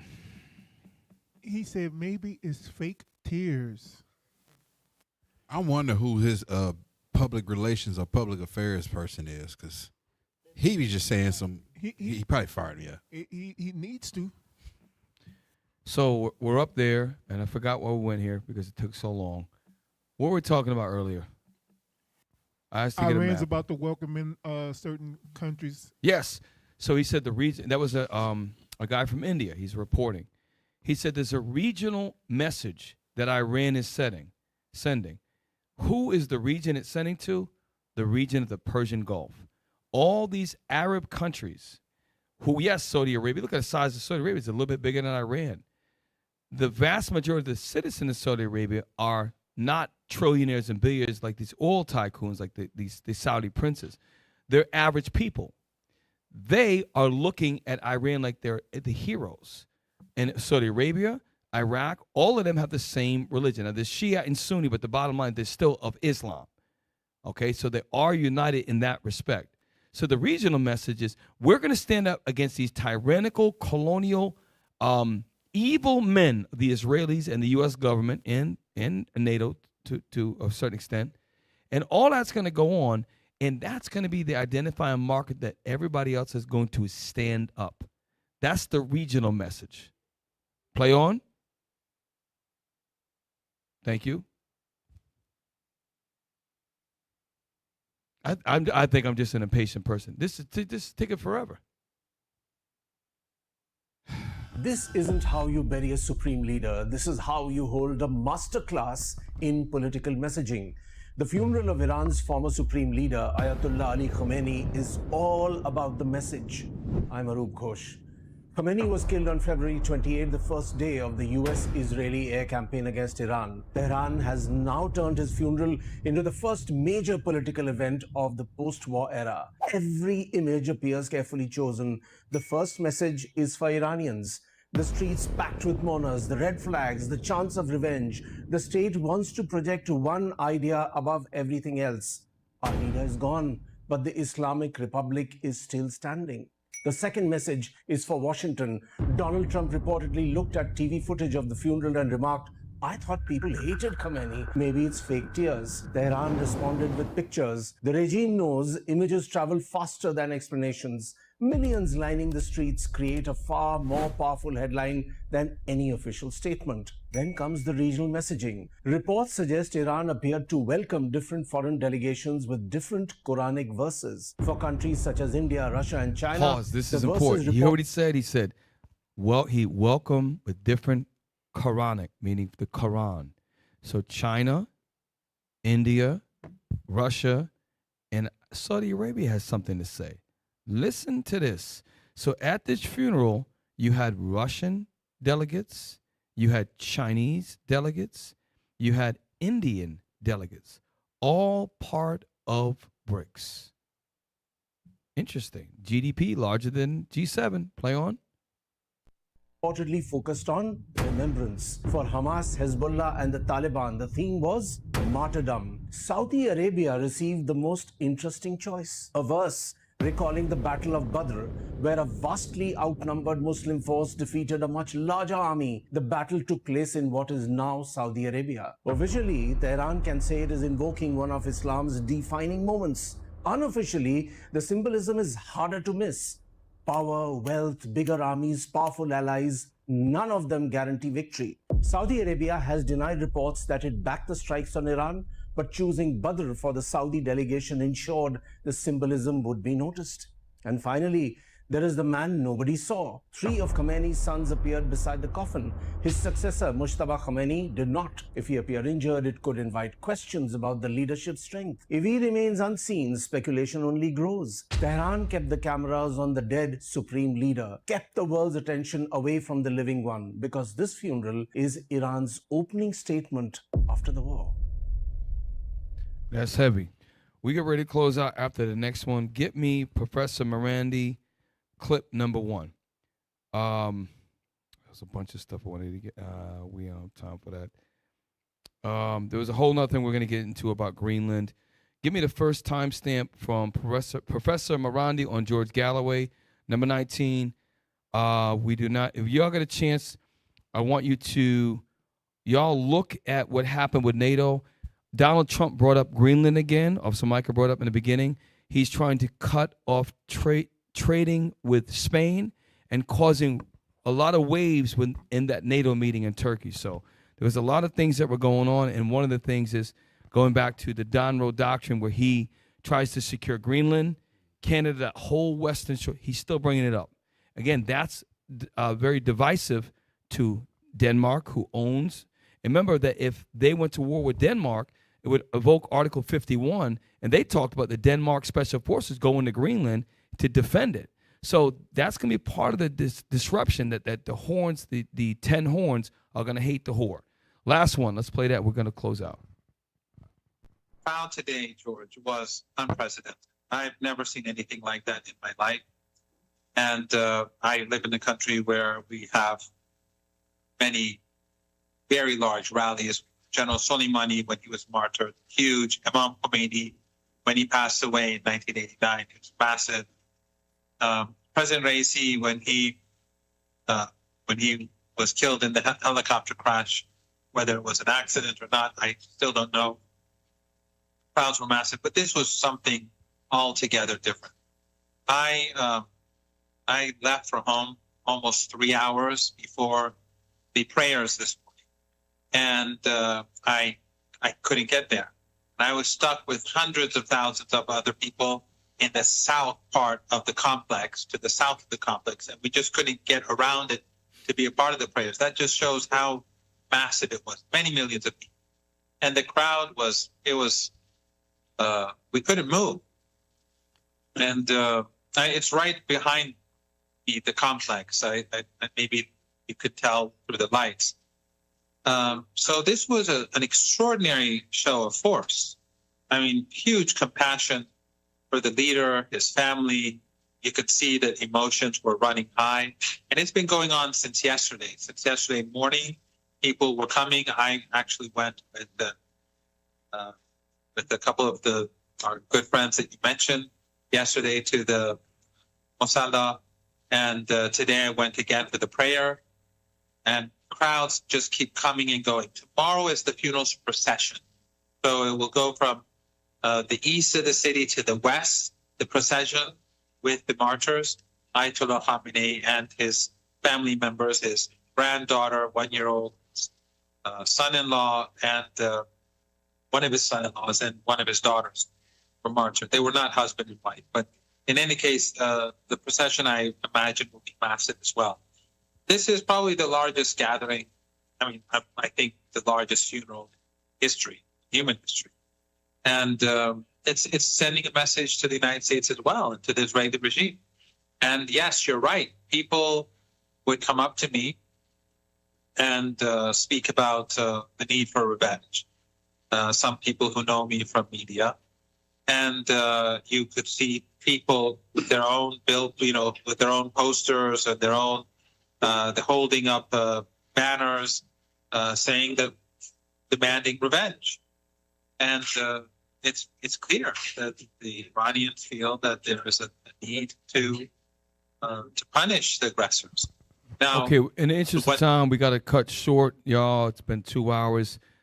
Here's the hidden message or the underlying message of tonight's show. What they did, and when they killed Ayatollah, this I'm saying his name, Dr. Saeed, the supreme leader, they opened up a whole revolution that was bigger than the one in 1979. He said earlier, one of the guys said, people are going to remember this for the rest of their lives.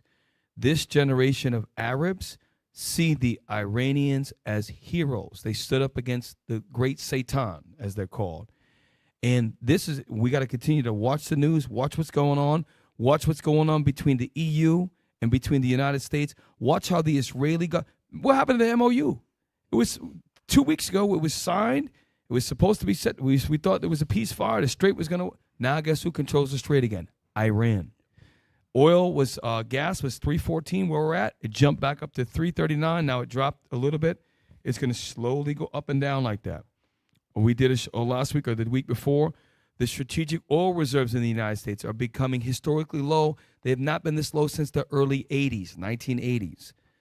Keep in mind, all these things happen, these prophetical events that happen. They're for us to understand that we live in the last days. So that's it, y'all. Look, we on time. Booster Club, we got to fix this.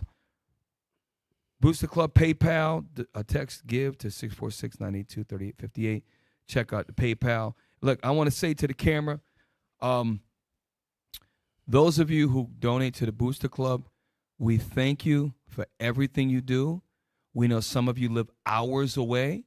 We know some of you may not be able to get to the school, but the Lord has put on your spirit to help the Booster Club. And what's going on by you doing that, the result and the manifestation of your faith, which is your action, this is why we're going on hundreds of missions to countries to help feed the sheep, feed them with the word of God. And we're going to continue to do these things. So we thank you so much, Booster Club.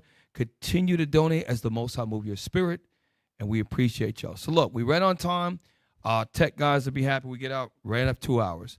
So with that, we're Precept upon Precept. My name is Captain Shem, y'all. Officer Micah. Officer Mikael.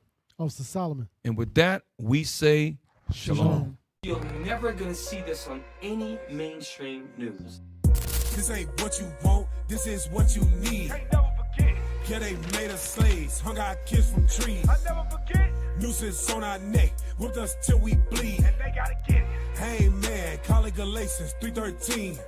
You're now tuned in to Precept upon Precept. Fruit so strange, Look at how low they hang. Oh man, took out the chains. So when the wind blow, we just swing. Much oppression, never kill 'em. Drinking dreams and it's bitter. Ready, set, pull the trigger. Send a postcard.